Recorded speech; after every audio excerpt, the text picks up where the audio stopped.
But okay, when it comes down to, first of all, who you are, what's your name? Poet, P-O-E-T. I go by Poet. Poet? I love that. How'd you come up with that name? One day it started off with, I had other stage names before this, but for some reason, I used to like poetry, like, what the heck is it called?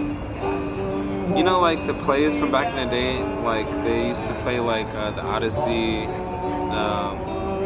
Is it like a theater? Romeo and Juliet, like they have a whole bunch of like poetry within it too. Oh yeah, William Shakespeare books. Shakespeare, yeah. And so it's like from that, I kind of like, I kind of noticed how like as life went on, like I noticed that life is really connected in some type of way. So I wanted poet to like represent like kind of my mixed side, how I'm like mixed with other races. It's just like I want to be able to bring other people together, and if it's just poet, then it's easy because I do make poetry, and it's at a level, you know. Yeah, and you're saying like poet is basically when you think of the word poet, it's like everything is one, and so like your mixed ethnicity, you feel very like resonant with that type of view. Yeah, right? It's because everybody is diverse, but within song, like it brings people together, or music. Yeah. How did you find yourself into music? Like how did you get started in the journey of it? And expressing yourself. Well, it started off from heartbreak. When I was younger, I actually started. I started music when I first like seeing how everybody would react around me, and so from that point, like you started singing, and then people were like, "Oh, snap!" No. It was more likely like listening to the songs that my parents would play around me. You know, like all those '90s music. Oh my God! Then my mom is white, well, but they identify as white and black. My dad's black. Speak up a little bit more. I said they identify a majority. Like my mom is white. That's what she like identify as, and my dad identifies as black and like mixed too. But what was I about to say? We were talking about basically how you started like actually getting into like singing and writing. I started off with playing instruments first, and then I went to singing. Well, I've always wanted to sing, but I just sounded like a duck. Wow. I sound like a duckling the whole time. Who told you that? My brothers, they had to experience the whole thing before I was actually anywhere close by good. So like, what was the first song you wrote? Do you remember? The first song I wrote? Yeah. It was actually freestyle on a laptop, and it was called Coulda Been. It was for my ex. Ooh, do you remember it? Like the lyrics? I don't want to do that. That's embarrassing. Come on. I really do. Could have been anything it should have been.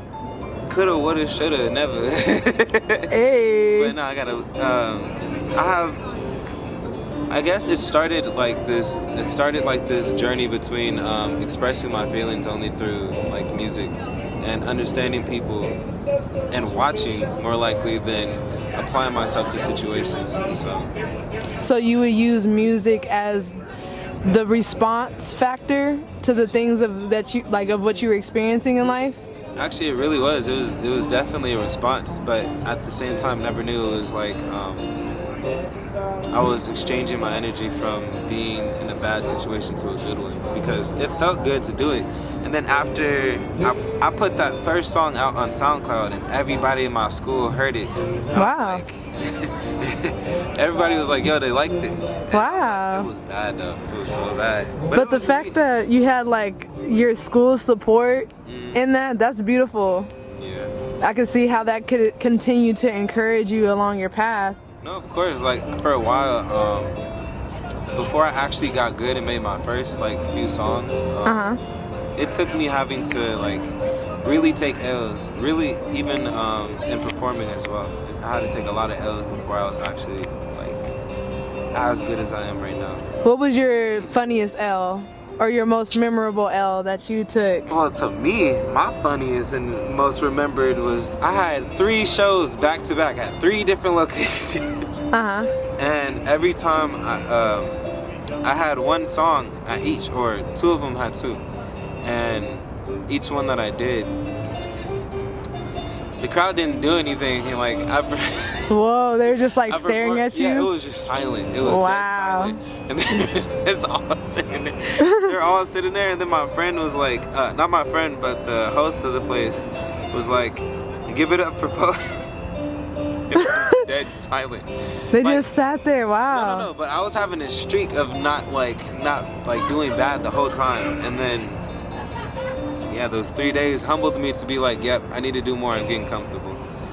So, what's some ways you're more comfortable with yourself on stage now? Huh? What's some ways you're more comfortable on your stage when you have the stage at this time now? Focusing on just the music and focusing on the experience more likely than the outcome of what somebody wants. Because if you focus on the outcome, you're not doing the journey. You're more likely looking forward to the journey. And so I meant looking past the journey to get to the freaking ending. You mess up the in between. Like anytime like I expect something to happen, it comes out bad. But anytime that like I actually like just do it with the idea of the ending, like that means like the ending can change and still come out good. You know, I'm really grateful that you spoke out on that, because that's something I also adopt when I'm doing like photo shoots and stuff. I do plan, and I feel like the planning helps with everybody getting there and like feeling clear. But once we're at the shoot of whatever I'm doing, like I don't hold too much expectation of how it should go. I just feel like my creative whim is what improvises, and that's the point of being an artist, you know. It's just like just using what you have and like no, like you know how like I thought about this earlier because when we were downstairs walking and shit, it was like do what you love and love what you do.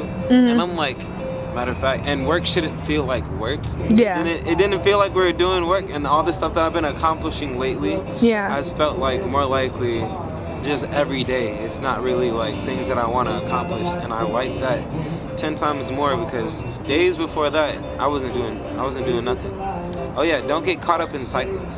Cycles is horrible because it's a part of life though. I mean, cycles are horrible, but to an extent, they're gonna remind you of what you need to do until you get it. What's a good cycle that you've been in? Is it now? You feel like how your work ethic is just like refurbishing? You feel like this is a better cycle for you? That's the thing. I feel like I'm cutting each cycle that I'm in, and I just keep going straight instead of having to go through those loops each time, right? Like, anytime like I'm like focused on what I want to do, not even focus on it, but more likely like just doing it.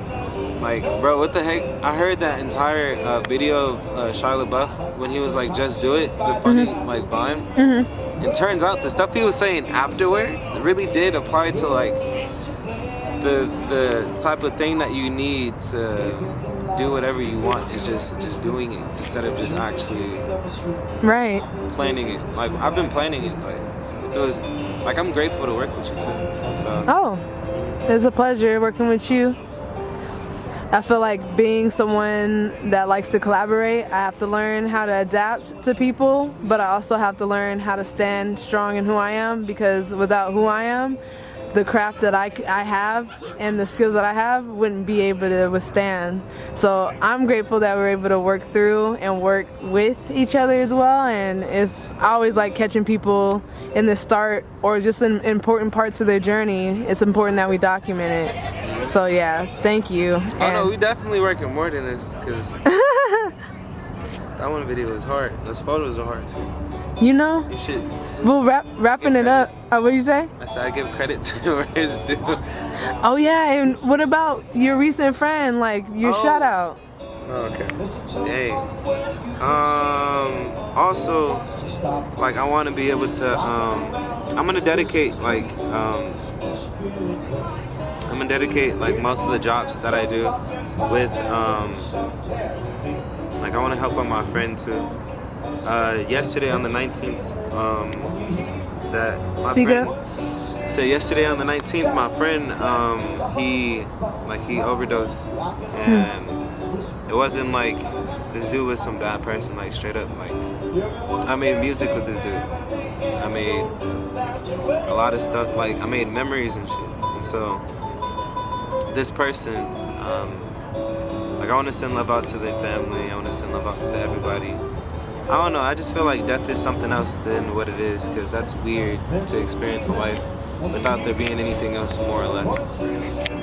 And I feel like, I don't know, I think about that shit every day, about how it could just happen like that. But it's just like,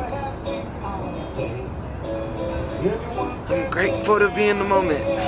Be grateful, be thankful. With that gratitude, what's a useful tip you can put out into the world to other artists, or just just people that need some encouragement? What's something you would say to wrap it up, and also like just tell the world again who you are and where to find you?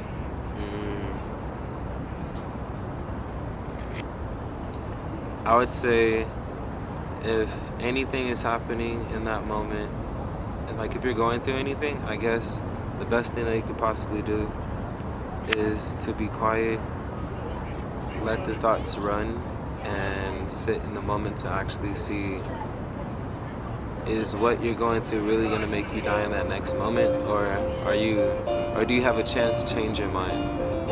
So yeah. I'm poet. You're poet. Oh yeah. I'm just thinking. I do that a lot. Well, But I'm poet. You can find me on Instagram at _poet_mo, and I also you can find my music at 612-202 on any platform. Just click that link and you can find the bio page and everything.